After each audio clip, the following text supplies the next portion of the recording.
Hi, it's Sue with your FAQ, and this week my question is for you. What is your leadership style? Now, leadership styles vary. So whether that's you leading a team of people as a CEO, whether it's self-leadership for executives and entrepreneurs. And leadership style is also a very hot topic, whether that's at conferences and books, and it's very important as well. Now, for me, leadership style is not only about how you lead a team of people, but it's also about how you interact with people. It's about your presentation skills, it's about your communication skills, and for me, it is also about how you look. How do you have that look of a leader? How do you stand out in a crowd? So this week, I'm going to give you 3 tips about what I think leadership style is from a look point of view. So the first thing to think about is ditch the bland and the boring. So it's very appropriate to wear the white shirts and the blue shirts and the navy suits and the black suits, and most people in a business environment do. But why not liven up your look a little bit? Why not stand out perhaps with a bit of colour, an interesting jacket, a nice vibrant shirt, or a nice sort of dramatic dress, or some very interesting accessories? So my tip this week is just liven up your look. Of course, we're very much a visual society these days, whether that is through our videos, whether that's our social media profiles and photographs. So Instagram, Facebook, everything is very much visual these days. So how you look and how you appear is also very important. So you need to stand out.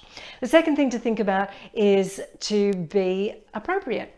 So if you're a CEO and you're in the financial services area and you are at a conference addressing a group of people in Melbourne, then you would be probably very appropriately dressed in a suit or perhaps a nice jacket and pants and a shirt, and looking like that professional services provider that you are.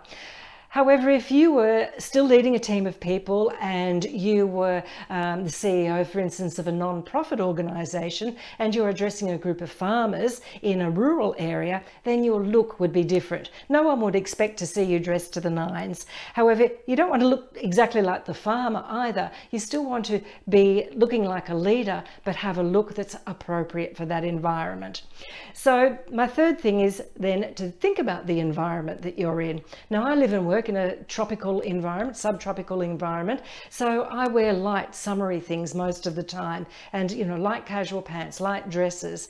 However, if I was catching a plane and I was traveling to Melbourne or even into Sydney, and even if it was warm, I'd probably choose to dress a little bit differently to my day-to-day dressing. So I'd do my research and I'd look at what's appropriate for the city that I'm traveling to or speaking in or working in.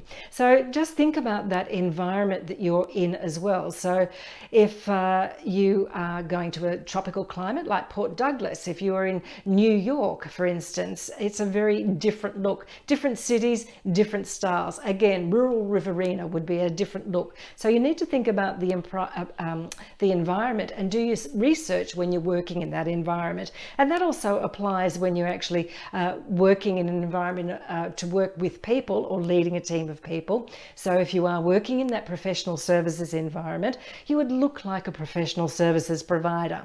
However, if you're working in a creative environment and you're the leader in a creative environment, you would want to look like someone who's creative and innovative and coming up with ideas. So again, do a little bit of research and think about what's going to look great on you and help you stand out as the leader that you are.